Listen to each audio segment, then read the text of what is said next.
Okay, last week in Mortal Kombat vs. Street Fighter, I had Sub-Zero the Ice Ninja versus Ryu. This week I'm going with Scorpion, or the Fire Ninja, or the Yellow Palette Swap Ninja versus Ken Masters. Now, initially in Street Fighter, Ryu and Ken had identical movesets. Over time, Ryu began to focus more on a heavy, hard-hitting style and the Hadouken, where on Ken's side he focused a lot more on the Dragon Punch and a lot more speed-based moves, as well as a lot more kicking. You know, his Hurricane Kick is multiple hits, and then in some of the later games it actually also had a fire component to it. His uppercut, same thing. Where his fireball kind of began to suffer. He's also the son of a billionaire. So think about a weaker version of Ken with a different fighting style that focuses a lot more on speed. And then another side you have Scorpion. Scorpion initially was written as the arch rival of Sub-Zero, Sub-Zero being ice, Scorpion being fire. And he was predominantly known for the catchphrase, "Get over here," when he would throw a spear at somebody, pull them towards him. In the earlier games, it was pretty much, "Get over here," uppercut, which was your strongest move. Over time, it became, "Get over here," full combination breakout weapons. So as always when I do these sorts of fights, it is 9 criteria.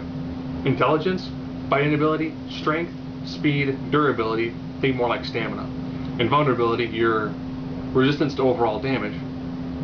Energy projection, that's just raw projectiles.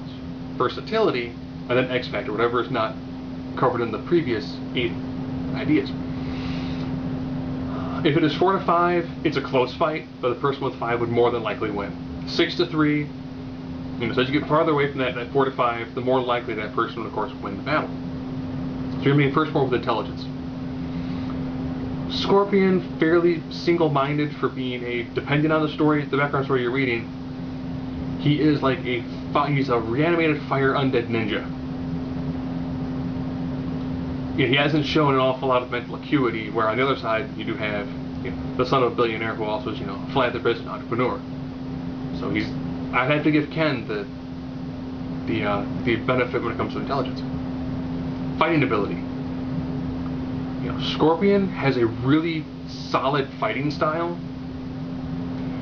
but when it comes to this sort of scenario, I would actually probably give it to Ken. Ken has got a lot more speed involved, so I do actually think he would probably have a more superior fighting style to Scorpion. Now we're on to strength. Again, if this would be Ryu fighting Scorpion, I would give Ryu the benefit in strength because he's a much stronger character. That's why Ryu is a knockout punch, where Ken is more of a combination. So strength definitely goes to Scorpion. Now up to speed. Speed I have to give to Ken. Now we're at durability. How well do you recover from damage? I have to give to the person who essentially is living fire. He's going to recover a lot better. And now here we are too at invulnerability. They both actually are probably pretty similar in this. I would probably actually, again, maybe give the edge of this potentially to Scorpion. But however, he doesn't have that much in the way of actual musculature. He is essentially, that's why when he pulls his head off, he's a flaming skull. So he's kind of a skull with a little bit of skin wrapped on him and a body in the ninja gear. I don't know, this one could kind of almost go either way. Part of me actually wants to give this to Scorpion. That Scorpion will probably have it'd be harder to actually really hurt Scorpion than it'd be, of course, to hurt Ken. Now, of course, we're at energy projectile. This is just the raw energy output that you have. Ken's Hadouken sucks. To be honest, it just sucks. So you can't have the Hadouken versus the throwing spear. Hadouken, if you hit with it, it's a stun. You have the spear, it's a drag, and you get nailed. He's also done other things with the spear. He also has, other sorts of abilities, but it's Hadouken versus the spear. As well as the ability to breathe fire out of your face. I'll probably actually give the raw energy projectile benefit to Scorpion. Versatility. This is kind of a tough one, because Scorpion, has the ability to do slight teleportations, open slight portals. Where on Ken's side, a lot of his moves produce fire. He's got a lot more speed, a lot of air throws, so he does actually have a lot more different weapons in his arsenal.